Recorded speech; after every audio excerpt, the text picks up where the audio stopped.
J'ai éclaté en larmes. La première fois que j'ai rencontré les parents de ma copine. Et voilà pourquoi. On pense toujours que le pire, c'est d'avoir des parents violents. Des cris, des coups, des portes qui claquent. Mais moi, ce que j'ai vécu, c'était pire que ça. C'était rien. Pas d'insultes, pas de disputes. Juste du vide. Ma mère, elle ne me regardait pas. Elle passait devant moi comme si j'étais un meuble. Elle répondait à peine quand je lui parlais. Jamais un mot gentil.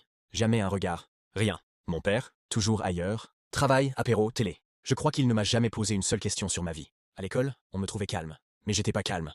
J'étais éteint. Pas de souvenirs de vacances. Pas de gâteau d'anniversaire. Pas de câlin. Pas de je t'aime. Rien. À 18 ans, je suis parti. Pas de drame. Pas d'adieu. Ils m'ont juste dit, n'oublie pas de laisser les clés. Et je suis parti en pensant que c'était ça, être adulte. Se débrouiller. Ne rien attendre de personne. Être fort, seul. Mais tout a changé quand j'ai rencontré Émilie. La première fois que je suis allé chez ses parents, j'ai cru que j'étais dans un film. Sa mère m'a pris dans ses bras. Son père m'a demandé si j'avais faim. Il m'a resservi 2 fois sans que je demande. Ils m'ont écouté parler. Ils ont ri à mes blagues. Ils m'ont offert un pull pour Noël. Et un jour, sa mère m'a dit, tu fais partie de la famille maintenant. Et j'ai pleuré.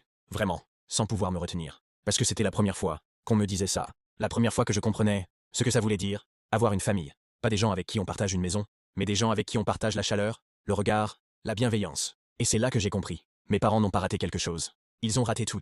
Mais moi, je n'ai plus à porter leur vide. Je peux le remplir. Avec d'autres, avec mieux.